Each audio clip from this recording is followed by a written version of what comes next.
Greetings everyone, welcome to our channel. இதுவரைக்கும் நம்ம சேனலை சப்ஸ்கிரைப் பண்ணாதவங்க ப்ளீஸ் சப்ஸ்கிரைப் பண்ணுங்கள். இந்த வீடியோவில் 9th standard English previous year நடந்த கொஷின் பேப்பர் தான் பார்க்க போகிறோம், மாடல் கொஷின் பேப்பர். ஸோ நீங்கள் எத்தனை மாடல் கொஷின் பேப்பர் ரிவிஷன் பண்ணுறீங்களோ அந்த அளவுக்கு உங்களுக்கு இந்த எக்ஸாம், நீங்கள் எழுத போகிற எக்ஸாம் ரொம்ப ஈஸியாக ஃபீல் பண்ணுவீங்க. ட்ரை பண்ணி பாருங்கள்.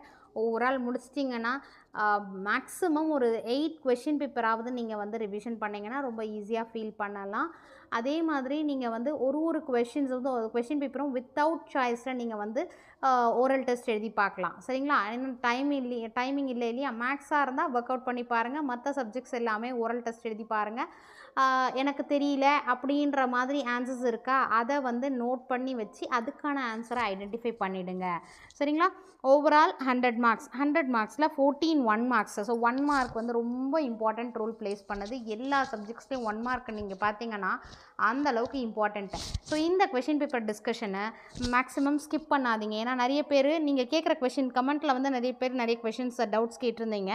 அந்த டவுட்ஸ்க்கான எக்ஸ்ப்ளனேஷன் நான் இந்த வீடியோலேயே கொடுத்துருந்தேன். ஸோ காரணம் என்னென்னா, நீங்கள் ஸ்கிப் பண்ணுறதுனால உங்களுக்கு அது வந்து தெரியாமல் போயிடுது. ஸோ ஸ்கிப் பண்ணாமல் பாருங்கள், கண்டிப்பாக இந்த வீடியோ உங்களுக்கு யூஸ்ஃபுல்லாக இருக்கும். ஸோ ஃபஸ்ட்டு இங்கிலீஷ் எடுக்கிறீங்கன்னா எப்படி படிக்கணும் அப்படின்னா, ஃபஸ்ட்டு வந்து 1 மார்க்ஸ், அதாவது synonyms, antonyms, general part, book பேக்கில் இருக்கிற எக்ஸசைஸ் 1 மார்க்ஸ் எக்ஸசைஸ் இருக்கும்ல, அது ஃபுல்லாக தரவாக பார்த்துருங்க, கிராமர் பார்ட் உட்பட. 1 மார்க்ஸை நான் ஃபுல்லாக கம்ப்ளீட் பண்ணிட்டேன். ஓகேங்களா? ஸோ எல்லா ப்ரோஸில் இருக்கக்கூடிய புக் பேக்கில் இருக்கக்கூடிய 1 மார்க்ஸ் எல்லாமே நான் தரோவாயிட்டேன். வெக்காபுலரியிலேருந்து, கிராமர் பார்ட்லேருந்து, ஜென்ரல் பார்ட்லேருந்து எல்லா 1 marks I'm ready. And then போமில் இருக்கக்கூடிய மெமரி போம் 5 மார்க்ஸ். எப்படி இருந்தாலும் நீங்கள் என்ன பண்ணுவீங்க எப்படின்னு தெரியாது, 5 மார்க்ஸ் எடுத்துடணும். ஏன்னா நம்ம கையில் 5 மார்க்ஸ், அது வந்து நீங்கள் போம் எழுதுனீங்கன்னா 5 மார்க்ஸ்ன்னு இருக்குது. ஸோ அதை வந்து மிஸ் பண்ணக்கூடாது. மெமரி போமை தரோவாக பார்த்துக்கோங்க. அதுக்கு அடுத்தது பார்த்திங்கன்னா, மெமரி போம் முடிச்சிட்டவங்க பேராகிராஃப் கொஷின் ப்ரோஸில் இருக்கக்கூடிய பேராகிராஃப் கொஷினும் போமில் இருக்கக்கூடிய பேராகிராஃப் கொஷினும் நல்லா தரோவாக படிச்சுக்கோங்க. அதுக்கு அடுத்தது பேராகிராஃப் முடிச்சிட்டிங்கன்னா ப்ரோஸ் பேக்கில் இருக்கக்கூடிய லெட்டர் ரைட்டிங், நோட்டீஸ் மேக்கிங், இந்த மாதிரியான பார்ட். ஓகேங்களா? அட்வர்டைஸ்மெண்ட், இது எல்லாமே படிச்சிருங்க. அதுக்கு அடுத்தது ஃபைனலாக நீங்கள் 2 மார்க் கொஷின்ஸ் போங்க. ஏன்னா அதில் வந்து 12 மார்க்ஸ் தான் நமக்கு. ப்ரோஸ்லேருந்து கேட்கக்கூடிய கொஷினாக இருக்கட்டும், போம்லேருந்து கேட்கக்கூடிய கொஷினாக இருக்கட்டும், 12 மார்க்ஸ் தான். ஸோ ஃபஸ்ட்டு நம்ம 88 மார்க்ஸ்க்கு ரெடி ஆகிடுவோம். ஏன்னா நிறைய கொஷின்ஸ் இருக்குது, 2 மார்க் கொஷின்ஸு. அதனால் அதை ஃபைனலாக நம்ம டைம் ரொம்ப டிலே பண்ண வேண்டான்றதுக்காக தான் நான் ஃபைனலாக. பட் கொஷின் ஆன்சர்ஸ் கண்டிப்பாக படிக்கணும். லாஸ்ட்டாக படிச்சிங்கன்னா கொஞ்சம் ஈஸியாக இருக்கும். 2 மார்க்ஸ் கொஷின் 12 மார்க்ஸ் வரும்.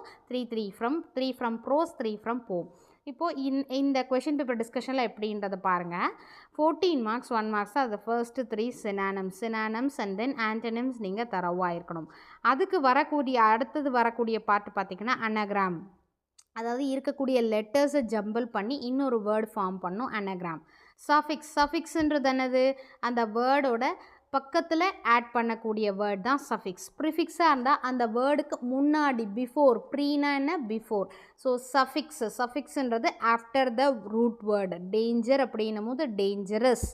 அடுத்து fill in the blanks, choose the correct. ஹோமோஃபோன்ஸ்ன்றது என்னது? சேம், அதாவது சேம் சவுண்ட் டிஃப்ரெண்ட் மீனிங், அதோட சூஸ் பண்ணி எழுதுறது. அடுத்தது the full form of the word owned full form. So contracted form கொடுத்துருக்காங்க. கான்ட்ராக்டட் ஃபார்ம்னா அப்போஸ்ட்ரஃபி போட்டு நம்ம எழுதுறது. அதோட எக்ஸ்ப்ளனேஷன் N''Tனா நாட், ஓன்ட்ன்றது வில் நாட். அடுத்தது choose the most appropriate preposition கேட்குறாங்க. Preposition and then correct expansion of the abbreviation JRC. அடுத்தது ப்ரிப்போசிஷனல் ஃப்ரேஸ் கேட்டிருக்காங்க. நெக்ஸ்ட்டு 14th பார்த்தீங்கன்னா choose the most appropriate form of the verb given below. சரிங்களா? They learnt ஹவுன்ற மாதிரி கொடுத்துட்டு அந்த கரெக்டான வேர்ப் என்ன வரும் அப்படின்றத நம்ம எழுதணும். இதில் 14 மார்க்ஸு. சினானம்ஸ், ஆன்டனிம்ஸ், அடுத்து வரக்கூடிய ஜென்ரல் பார்ட். இந்த ஜென்ரல் பார்ட்டை ப்ராக்டிஸ் பண்ணும்போது எனக்கு ப்ரிப்போசிஷனல் ஃப்ரேஸ் தெரியல, எனக்கு ப்ரிப்போசிஷன்ஸ் கரெக்டாக தெரியல, இல்லை எக்ஸ்பான்ஷன் நான் படிக்கல அப்படின்னும் போது அதை நம்ம வந்து எடுத்து அதை ஒரு கிளான்ஸ் பார்க்குறதுக்கான பாசிபிலிட்டிஸ் இருக்குது. ஸோ இந்த மாதிரி கொஷின் பேப்பர் ரிவிஷன் வந்து நிறைய ஹெல்ப்ஃபுல்லாக இருக்கும். பார்ட் 2 பார்த்தீங்கன்னா இதுதான் நான் சொன்னது. 3 × 2 6 மார்க்ஸ். ப்ரோஸ்லேருந்து கேட்கக்கூடிய கொஷின்ஸ் 4 கொஷின்ஸ் கொடுத்துருக்காங்க. அதில் எனி 3 நீங்கள் வந்து அட்டென்ட் பண்ணணும். ஸோ இந்த 6 மார்க்ஸ்க்கும் அடுத்து போம்லேருந்து சேம் 4 கொஷின்ஸ் கொடுத்துருக்காங்க செக்ஷன் 2ல்.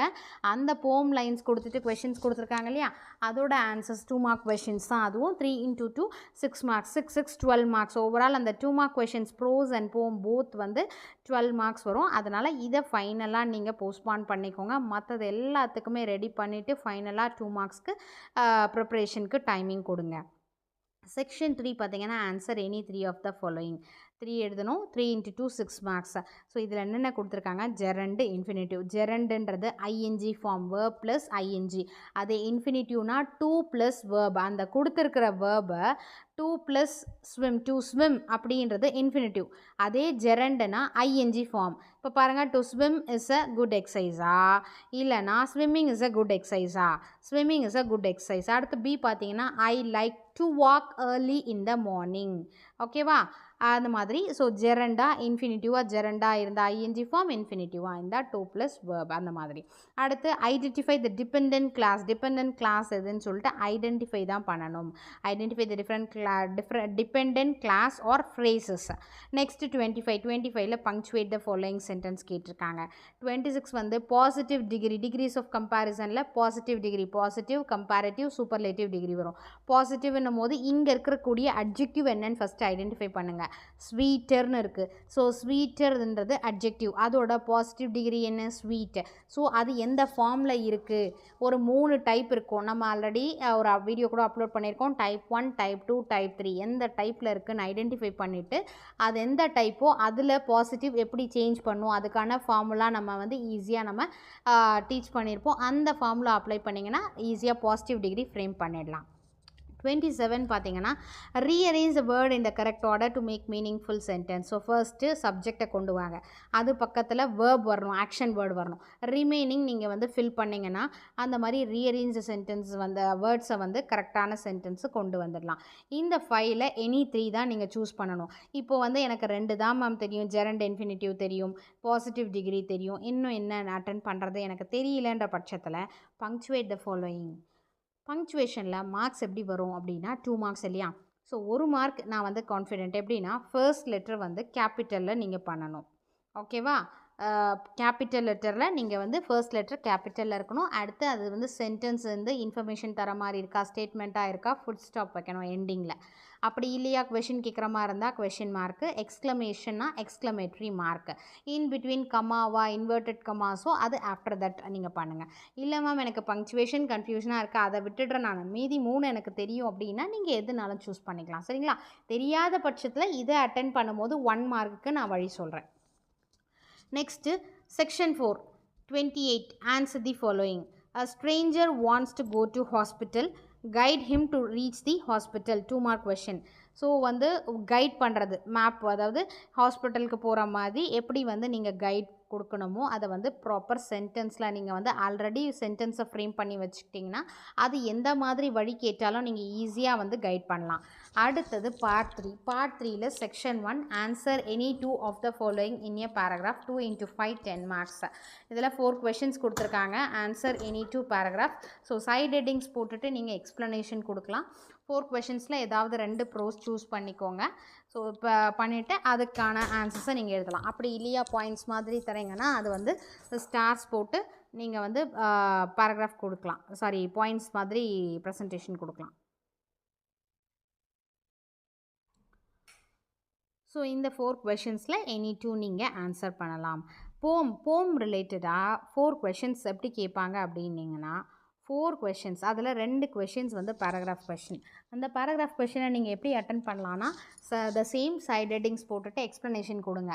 இஃப் இட் இஸ் மெமரி போமாக இருந்ததுன்னா ஆல்ரெடி நம்ம போமோட லைன்ஸ் தெரியும், அந்த எக்ஸ்ப்ளனேஷனுக்கான லைன்ஸ் போம் லைன்ஸ் எடுத்துகிட்டு இன்வெர்டட் கமாஸ் போட்டு நீங்கள் ப்ரெசென்ட் பண்ணிங்கன்னா அதுக்கு ஒரு கோட் மாதிரி தெரியும். ஒரு பேராகிராஃப்கான explanation and then inverted commas போட்டு அந்த ஒரு 2 lines.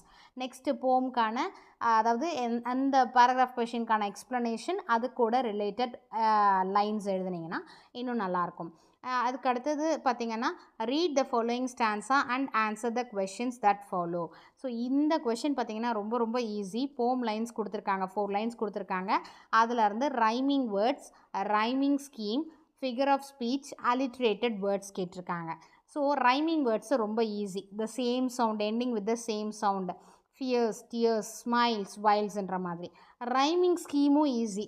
Tears, smile same sound வரதுனால A, whiles smiles, whiles B B, A B B. Alliterated words அதுவும் உங்களுக்கு தெரியும். சேம் லெட்டர் ஸ்டார்ட் ஆகிற மாதிரி இருந்ததுன்னா அது வந்து அலிட்ரேட்டட் வேர்ட்ஸ். அடுத்தது mention the figure of speech. இங்கே தான் நமக்கு வந்து நிற்கக்கூடிய ஒரு இடம். எப்படின்னா ஃபிகர் ஆஃப் ஸ்பீச் வந்து ரொம்ப கன்ஃபியூஸ் ஆகும். எல்லாருக்குமே அந்தளவுக்கு ஈஸியாக வந்துடாது. எது மெட்டஃபர், எது அனஃபோரா, எது அதாவது ரிப்பீட் ஆகும் போது அலிட்ரேஷன், அசோனன்ஸ், இந்த மாதிரி ஃபிகர் ஆஃப் ஸ்பீச்சில் கன்ஃபியூஸ் ஆகும். ஸோ ஒரு போம் எடுக்கிறோமா, அந்த போம் படிக்கும் போதே அந்த லைன் பை லைன் இருக்கக்கூடிய ஃபிகர் ஆஃப் ஸ்பீச்சை ஃபர்ஸ்ட் ஐடென்டிஃபை பண்ணிவிடுங்க. சரிங்களா? ஸோ இல்லையா அதை வந்து கேட்டு நீங்கள் வந்து நோட் பண்ணி வச்சுக்கிட்டிங்கன்னா 5 மார்க்ஸ் நம்ம கையில் இருக்குது. ஏன்னா பேராகிராஃப் கொஷின் படிக்கிறத காட்டிலும் இது ஈஸியாக, இது கம்பல்சரி ஒரு கொஷின் வருது 5 மார்க்கில். அப்போது ஒரு போம் நடத்தும் போதும் அதை முடித்த பிறகு அந்த போமில் அந்த லைன்ஸ் படிக்கும்போது இது மாதிரி வர்றதுனால இது வந்து மெட்டாஃபர், ஓகேங்களா, அசோனன்ஸ், அந்த மாதிரி நீங்கள் வந்து ஐடென்டிஃபை பண்ணிட்டீங்கன்னா ரொம்ப ஈஸியாக இந்த கொஷினை அட்டன் பண்ணலாம். 36 பார்த்தீங்கன்னா பேராஃப்ரேஸ் த ஃபாலோயிங் ஸ்டான்ஸாக கொடுத்துருக்க போம் லைன்ஸோட எக்ஸ்ப்ளனேஷன் நீங்கள் கொடுக்கணும். ஸோ 33, 34, 35, 36 இந்த 2 போம் கொஷின்ஸ், அதாவது பேராகிராஃப் கொஷின்ஸ் ஆர் அந்த ரைமிங் வேர்ட்ஸ் ரைமிங் ஸ்கீமும் அண்ட் தென் பேராஃப்ரேஸ், இதில் எனி 2 நீங்கள் ஆன்சர் பண்ணணும். Next answer any one of the following section 3, 1 into 5 marks. நீங்கள் ஏதாச்சும் ஒரு கொஷினுக்கு ஆன்சர் பண்ணலாம். எப்படின்னா rearrange the following sentences in coherent order. நமக்கு சப்ளிமெண்ட்ரியில் இருக்கக்கூடிய கண்டென்ட்டை நான் வந்து தரோம் மேம், ஜஸ்ட் இதை வந்து மெமரைஸ்லாம் பண்ண வேண்டாம். அந்த கண்டென்ட்டை என்னன்றதை அண்டர்ஸ்டாண்ட் பண்ணிக்கிட்டீங்க, ஸ்டோரியோ கண்டென்ட்டோ என்னவோ அண்டர்ஸ்டாண்ட் பண்ணிக்கிட்டிங்கன்னா கொடுத்துருக்கிற சென்டென்ஸை மாற்றி கொடுத்துருக்குறாங்க, அதை கரெக்டான ஆர்டரில் நீங்கள் ரீஅரேஞ்ச் பண்ணலாம்.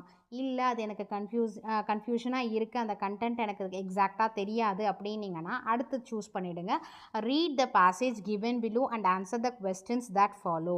ஸோ எடுத்த உடனே கொஷினை படிச்சுட்டு அதுக்கான ஆன்சர் தேடாமல் ஒரு 2 minutes ஸ்பெண்ட் பண்ணி அந்த பேசேஜை படிச்சுட்டு அதை அண்டர்ஸ்டாண்ட் பண்ணிவிட்டு அதுக்கடுத்து இந்த கொடுத்துருக்கக்கூடிய கொஷின்ஸை படிச்சுட்டு நீங்கள் அந்த பேசேஜில் இந்த கொஷினுக்கான ஆன்சரை ஐடென்டிஃபை பண்ணிங்கன்னா கொஞ்சம் கன்ஃபியூஷன் இருக்காது, தப்பாக நம்ம மிஸ்டேக் பண்ணாமல் கிளியராக எழுதலாம். இதுக்கு 5 மார்க்ஸ். இல்லை மேம் எனக்கு வந்து சப்ளிமெண்ட்ரியே தரும் அப்படின்ற மாதிரினா அதை ஈஸியாக rearrange the following sentence in coherent order நீங்கள் அட்டென்ட் பண்ணிடலாம். இதுக்கு 5 மார்க்ஸ்.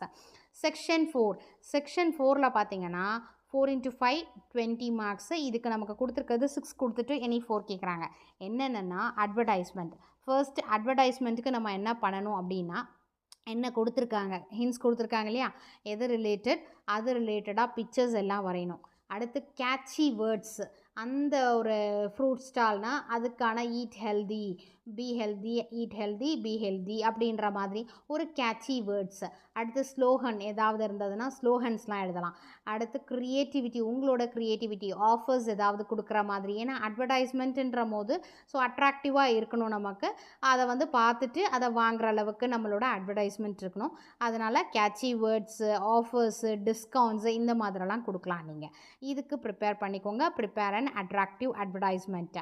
அண்ட் தென் 40 பார்த்தீங்கன்னா letter to your friend describing the joy of celebrating festivals in a village. Already இது புக் பேக்கில் இருக்கக்கூடிய லெட்டர் ரைட்டிங். இந்த லெட்டர் ரைட்டிங் உங்களுக்கு கிளியராக தெரியும்னா அதை அட்டென்ட் பண்ணலாம். இன்னொன்று பார்த்தீங்கன்னா நோட்டீஸ் மேக்கிங், நோட்டீஸ் ரைட்டிங் எழுதலாம். இப்போது அட்வர்டைஸ்மெண்ட் தெரியும், எனக்கு லெட்டர் ரைட்டிங் தெரியும், நோட்டீஸ் ரைட்டிங் தெரியும் அப்படின்னா அடுத்தது 42 பிக்சர் டிஸ்கிரிப்ஷன். கொடுத்துருக்கிற பிக்சரை வந்து பேராகிராஃபாக ஒரு 5 சென்டென்ஸ் எழுத சொல்கிறாங்க. ஃபர்ஸ்ட்டு இந்த பிக்சர் ரிலேட்டடாக ஒரு டாபிக் கொடுத்துருங்க, ஒரு ஹெட்டிங் கம்பல்சரி கொடுத்துருங்க. கொடுத்துட்டு அது ரிலேட்டடாக 5 சென்டென்சஸ்ன்னு கேட்கும் போது 7 சென்டென்சஸ் தான் நீங்கள் ப்ரெசென்ட் பண்ணுங்கள். 1 or 2 மிஸ்டேக்ஸ் வந்ததுன்னா நம்ம அந்த சென்டென்சஸை வச்சு கரெக்ட் பண்ணிக்கலாம். சரிங்களா? ஸோ அதனால் 5 சென்டென்சஸ்ன்னும் போது 7 sentences related to that picture. அடுத்தது 43 பார்த்தீங்கன்னா note making or summary writing. Make notes or write a summary of the following passage. So கொடுத்துருக்கிறத வச்சு நோட்ஸ் மேக்கிங்கோ இல்லைனா சம்மரி ரைட்டிங் நீங்கள் எழுதலாம். அது உங்களோட சாய்ஸ். இல்லை இது எனக்கு தெரியாது அப்படின்னா ரிமைனிங் நீங்கள் சூஸ் பண்ணலாம். ஒன் மோர் திங், 44ல் வந்து spot the error. Error spot இருக்கு இல்லையா, ஸோ ஸ்பாட் த எரரில் வந்து நமக்கு வந்து அது நிறைய மிஸ்டேக்ஸ் பண்ணுறதுக்கான பாசிபிலிட்டிஸ் இருக்குது. ஏன்னா 5 கொஷின்ஸு 5மே கிளியராக தெரிஞ்சதுன்னா நீங்கள் அதில் அட்டன் பண்ணுங்கள், இல்லைனா அது வேண்டாம், ஸ்கிப் பண்ணிவிடுங்க. ஏன்னா எரர் ஸ்பாட்டிங் வந்து நமக்கு எல்லாருக்கும் ஈஸியான்னு கேட்டால் சில வேர்ட்ஸ் வந்து தப்பு பண்ணலாம். He is angry on me, so இதில் என்ன எரர் இருக்குது அதை ஃபைண்ட் அவுட் பண்ணி அண்டர்லைன் பண்ணிவிட்டு அதுக்கான கரெக்ட் சென்டென்ஸ் எழுதுங்க. ஸோ இந்த மாதிரி 5 சென்டென்சஸ் கொடுத்துருக்காங்க. இல்லையா இந்த எரர் எனக்கு கன்ஃபியூஷன் ஆகும்னா இந்த பார்ட்டை விட்டுட்டு advertisement, letter writing, notice making, next picture description, அடுத்தது note making or summary writing, error spot, இந்த 6ல் எனி 4 நீங்கள் உங்களுக்கு கிளியராக தெரிஞ்ச எனி 4 சூஸ் பண்ணி எழுதுங்க. செக்ஷன் 5 கோட் ஃப்ரம் மெமரி போம் 5 மார்க்ஸ். ஸோ இது ரொம்ப ஈஸியான பார்ட்டு. அந்த 5 மார்க் அப்படியே வந்துடும். மெமரி போம் நேம் எழுதுங்க. எந்த லைன்லேருந்து எந்த லைன் வரைக்கும் கேட்டிருக்காங்களோ அதில் இருக்கக்கூடிய பங்க்சுவேஷன் மார்க்ஸை மிஸ் பண்ணக்கூடாது.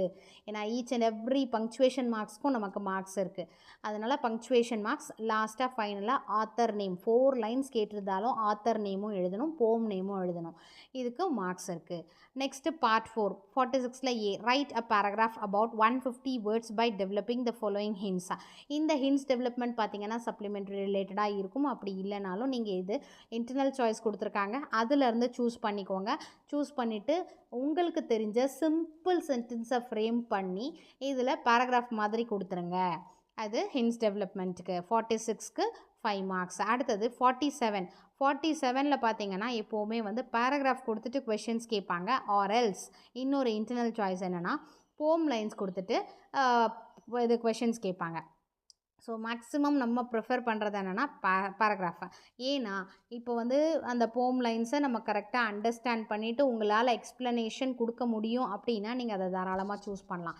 அதே மாதிரி இல்லை மேம் எனக்கு இன்னொரு டிஃபிகல்ட்டி இருக்குது, நான் வந்து இந்த போம் ரிலேட்டடாக கேட்கக்கூடிய கொஷினை அண்டர்ஸ்டாண்ட் பண்ணிக்கிட்டேன், பட் என்னால் சென்டென்ஸ் ஃப்ரேம் பண்ணுறதுல வந்து நான் வந்து மிஸ்டேக்ஸ் பண்ணுவேன் அப்படின்னீங்கன்னா அழகாக நீங்கள் பேசேஜை வந்து ப்ரிஃபர் பண்ணலாம்.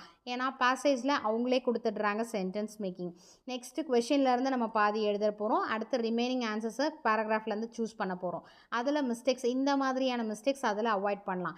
இல்லை எனக்கு வந்து போமே வந்து இது கிளியராக தெரியும், எக்ஸ்ப்ளனேஷனும் கிளியராக தெரியும், சென்டென்ஸ் ஃபார்மேஷனும் கிளியராக வரும் அப்படின்றவங்க நீங்கள் போம் சூஸ் பண்ணிக்கலாம். ஸோ இது வந்து உங்களோட சாய்ஸ் தான். போம் சூஸ் பண்ணால் இந்த மாதிரியெல்லாம் மிஸ்டேக்ஸ் நடக்கும்.